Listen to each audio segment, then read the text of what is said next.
اسامہ بن زید رضی اللہ تعالی عنہ نے نبی کریم صلی اللہ علیہ وسلم سے اللہ رب العزت کے فرمان کے متعلق پوچھا۔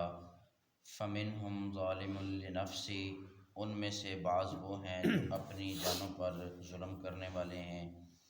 وَمِنْهُمْ مُقْتَصِدٌ، اور ان میں سے بعض وہ ہیں جو میانہ روی کرنے والے ہیں۔ وَمِنْهُمْ سَابِقٌ بِالْخَيْرَاتِ، اور ان میں سے بعض وہ ہیں جو نیکی کے کاموں میں آگے بڑھنے والے ہیں۔ یہ اللہ رب العزت نے قرآن عظیم الشان میں ارشاد فرمایا، ثم اورثنا الکتاب الذین اصطفینا من عبادی، کہ اپنے بندوں میں سے، ایمان والوں میں سے اللہ رب العزت نے جن کو چنا، ان کی پھر آگے مختلف کیٹاگریز ہیں کہ ان میں بعض وہ ہیں جو نیک ہونے کے ساتھ ساتھ گناہوں کا ارتکاب کر بیٹھتے ہیں، اس لیے فرمایا کہ اپنی جانوں پر وہ ظلم کرنے والے ہیں۔ اور ان میں سے بعض وہ ہیں جو میانہ روی اختیار کرنے والے ہیں کہ ان کی نیکیاں بھی برابر ہیں، ان کے گناہ بھی برابر ہیں۔ وَمِنْهُمْ سَابِقٌ بِالْخَيْرَاتِ، اور ان میں سے بعض وہ ہیں کہ جن کی نیکیاں ان کے گناہوں سے زیادہ ہیں۔ یہ تینوں نیک بندوں کی ہی قسمیں ہیں، ایمان والوں کی، یوں کہہ لیں کہ ایمان والوں کی قسمیں ہیں۔ بعض ایمان والے ایسے ہیں جن کی نیکیاں کم ہیں، گناہ زیادہ ہیں، ان کے بارے میں فرمایا کہ وہ اپنی جانوں پر ظلم کرنے والے ہیں۔ اور بعض ایمان والے ایسے ہیں جن کی نیکیاں اور گناہ برابر، بعض ایمان والے ایسے ہیں کہ جن کی نیکیاں ان کے گناہوں سے زیادہ ہیں۔ فرمایا ان کے متعلق حضرت اسامہ بن زید صحابی ہیں، سرکار دو عالم صلی اللہ علیہ وسلم سے دریافت کیا کہ اللہ کے رسول پھر ان کا معاملہ کیسے ہوگا، کہ یہ تو ہے تو سارے ایمان والے، تو ان کے پاس نیکیاں بھی ہیں، تو ان کے بارے میں پھر کس کا کس انداز سے فیصلہ ہوگا؟ قال، سرکار دو عالم صلی اللہ علیہ وسلم نے فرمایا،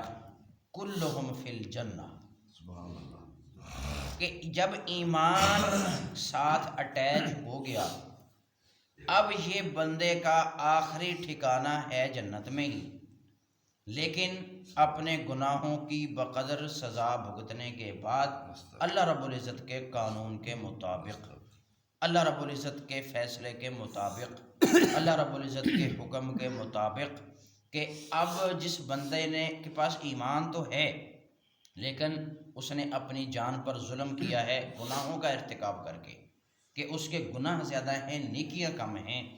اب اللہ رب العزت قیامت والے دن، حشر والے دن اس بندے کے ساتھ جو بھی معاملہ فرمائیں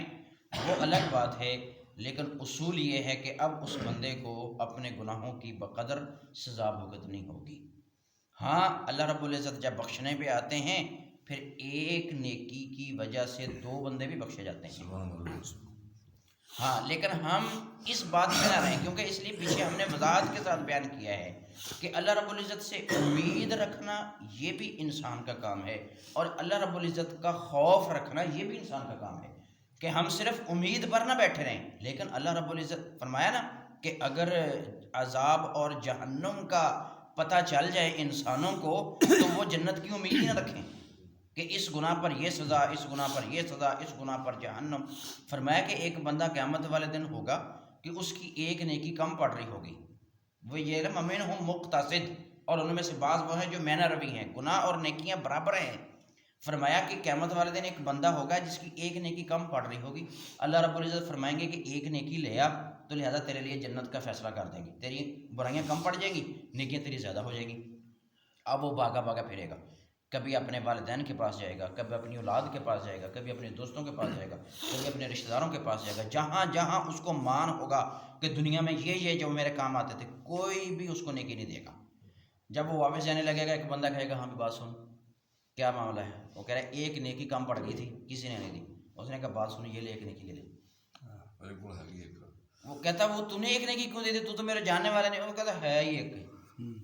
تھی، ایک نیکی میرے پاس ہے، تو میں نے تو جہنم میں جانا ہی جانا ہے، میرے نامہ اعمال میں تو ساریاں ہیں ہی برائیاں، تیرا ایک نیکی سے اگر کام چلتا ہے تو لے جا۔ جب وہ جائے گا اللہ رب العزت فرمائیں گے کہ اس میدان میں اس وقت بھی کوئی ایسا بندہ ہے جس نے تجھے نیکی دے دی، اس کو بھی بلا لو۔ آ گیا، کہا تو نے اس کو کیوں دی؟ فرمایا کہ مجھے تو پکا پتا تھا، میں نے تو جانا ہی ہے۔ فرمایا ان دونوں کو جنت میں بھیج دو،